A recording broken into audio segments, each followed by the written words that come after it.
ভদ্রেজা, আমার ভাইটা অকালে প্রাণ হারালো, তোমার কোনো কষ্ট নেই, কোনো দুঃখ নেই, তুমি কিনা তুমি পঞ্চমী শাখা সিঁদুর তুলতে ব্যস্ত হয়ে পড়েছো। না মেহেলি দিদি, ও মেহেলি দিদি, এসব দুঃখ কষ্ট এসব করার জন্য তো তোমরা সবাই আছো, তাই না? কিন্তু একজন তো এরকম কেউ দরকার যে একদম শক্ত হাতে সব নিয়ম কানুন সব সামলাবে। তা বলে একটু সময় দেবে না? তুমিও তো একটা মেয়ে, তুমিও তো কারো বউ, এতটুকু মায়া হচ্ছে না তোমার? আমি মায়া দয়া করার জন্য তো অনেক সময় থাকবে, আগে তো নিয়ম কানুন গুলো পালন করতে হবে, তাই না? ইস, এখন একটু সিঁদুর লেগে আছে।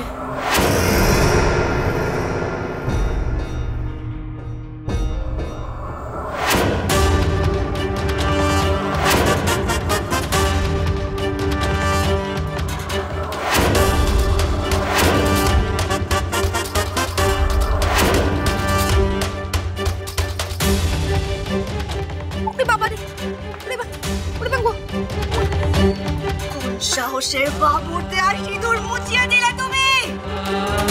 কোন সাহসে? আমার কিচ্ছু হয়নি, বাবু ফিরবে, শুনতে পেয়েছো?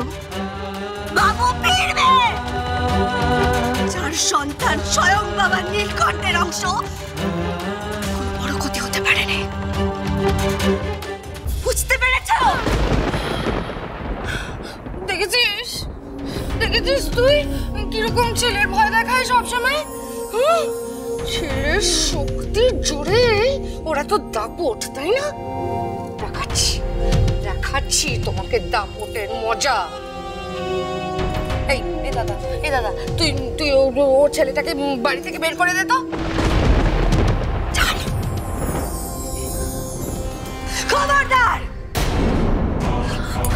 পঞ্চমী, পঞ্চমী, খবরদার, কেউ আমার ছেলের কাছে আসবে না, কেউ আমার ছেলের দিকে চোখ তুলে তাকাবে না, কেউ আমাদের কাছে আসবে না। সরে যাও, সবাই সরে যাও, সরে যাও। পঞ্চমী, তোমার কোনো ভয় নেই পঞ্চমী, কিচ্ছু হবে না। সরে যাও বলছি না, সরে বাচ্চা না, কেউ তোমরা, কেউ আমার কাছে আসবে না, কেউ আমার কাছে আসবে না। কাঁদবি না, চুপ কর, কাঁদবি না। বাবা, তুই কাঁদলে না, ওই চিত্রা আর ওর বের তাইমা তোকে চলে যাবে, তোর ক্ষতি করে দেবে। জানতে দেওয়া যাবে না তুই কিনে আছিস, জানতে দেওয়া যাবে না, বুঝেছিস? কাঁদবি না, চুপ কর, চুপ কর, কাঁদবি না। শোন, আমি তোকে লুকিয়ে রাখবো, এখানে লুকিয়ে রাখবো, কেউ জানতে পারবে না। আমি তোকে হারাতে পারবো রে বাবা, তোকে হারাতে পারবো রে। চুপ কর, চুপ কর, চুপ কর, চুপ কর।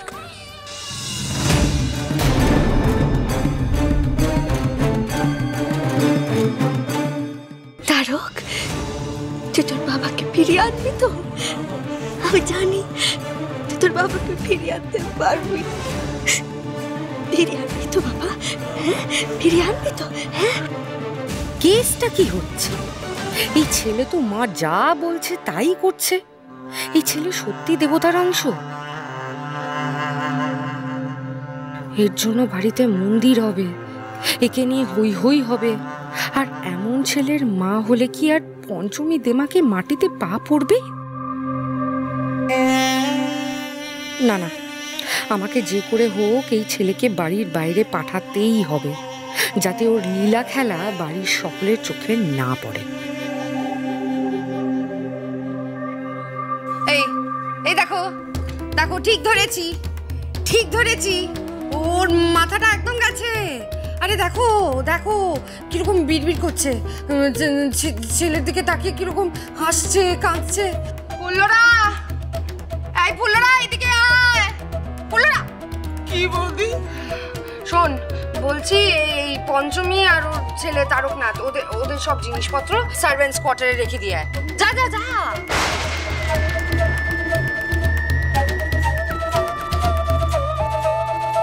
অদ্রিজা, তুমি সব কি করছো? হ্যাঁ, তোমার মাথা ঠিক আছে তো?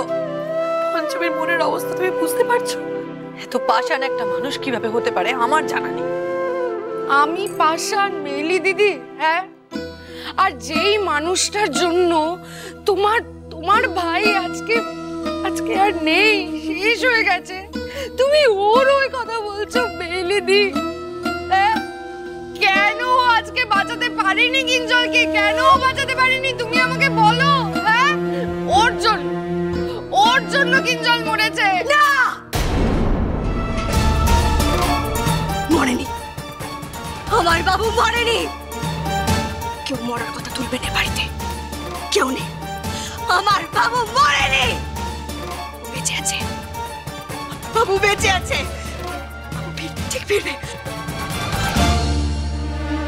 পঞ্চমী, তুমি এত ভয় পাচ্ছ কেন? তুমি একদম ঠিক কথা বলেছো, কিচ্ছু হবে না, আমার ভাই ফিরবে, ঠিক বলেছো। আর তোমাকে এই বাড়ি থেকে কেউ বের করতে পারবে না, কেউ না।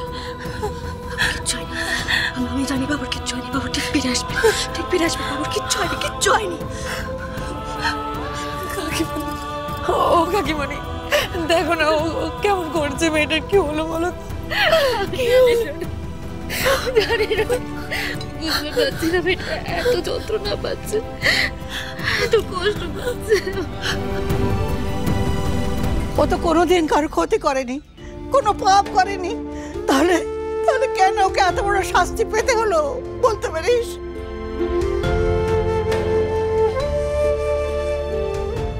শাস্তি তো এখনো শুরুই হয়নি। পঞ্চমীর মাথার গন্ডগোল আছে, তাই দেখাবো।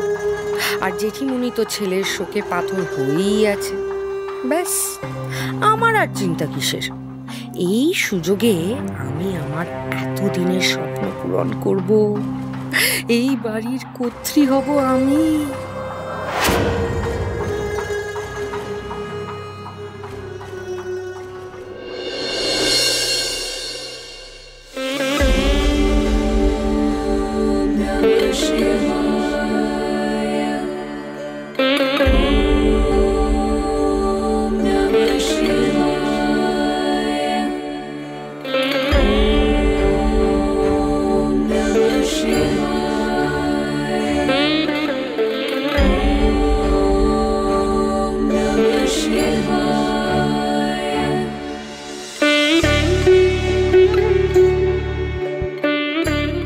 বাবা নীলকণ্ঠ, ওদের কতবার বললেন জানো, আমার এরম সাদা শাড়ি পরিও নে, তাতে যে বাপুর অকল্যাণ হবে।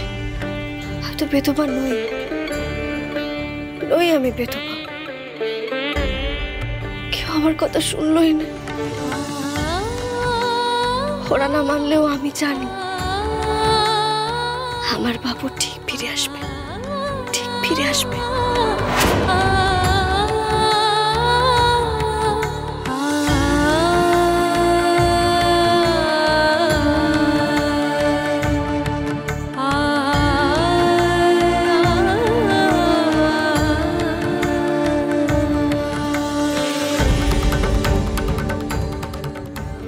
ওরা কেউ বুঝছে না বাবা, আমার স্মৃতি সিঁদুর এভাবে মুছে যেতে পারেনি।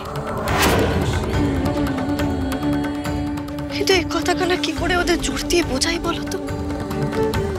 তুমি বলে দাও না, বলে দাও না বাবা, বলে দাও। ওম নমঃ শিবায়।